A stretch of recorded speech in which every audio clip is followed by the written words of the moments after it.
1 Samuel 10.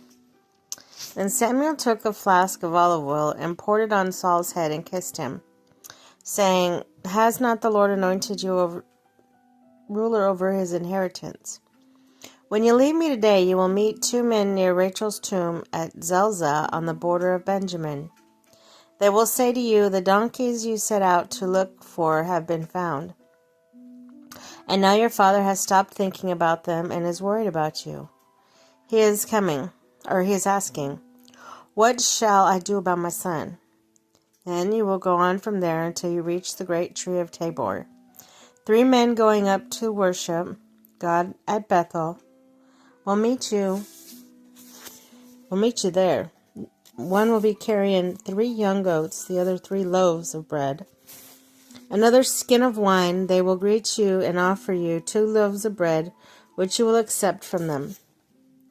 After that, you will go to Gibeah of God, where there is a Philistine outpost. As you approach the town,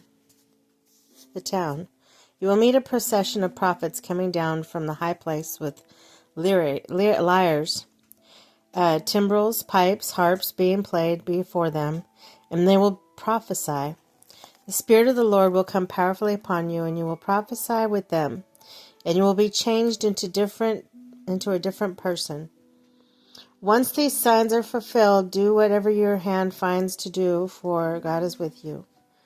Go down ahead of me at Gilgal, and I will surely come down to you to sacrifice burnt offerings and fellowship offerings. But you must wait 7 days until I come to you and tell you what you are to do. Saul is made king. As Saul turned to leave Samuel, God changed Saul's heart, and all these signs were fulfilled that day.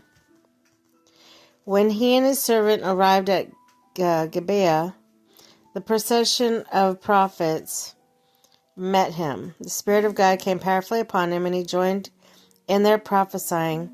When all those who formerly known him saw him prophesying with prophets, they asked each other, What has happened to the son of Kish? Is Saul also among the prophets? The man who lived there answered, And who is their father? So it became a saying, Is Saul also among the prophets? After Saul stopped prophesying, he went into the high place. Now Saul's uncles asked him and his servant, Where have you been? Looking for the donkeys, he said. But when we saw they were not to be found, we went to Samuel. Saul's uncle said, Tell me what Samuel said. Saul said, He answered us that the donkeys had been found. But he did not tell his uncle that Samuel had said about the kingship. Samuel summoned the people of Israel to the Lord at Mizpah and said to them, This is what the Lord, the God of Israel, says. I brought Israel up out of Egypt, and I delivered you from the power of Egypt and all the kingdoms that oppress you. But you have now rejected your God, who saves you out of all your disasters and calamities. And you have said, No, appoint a king over us.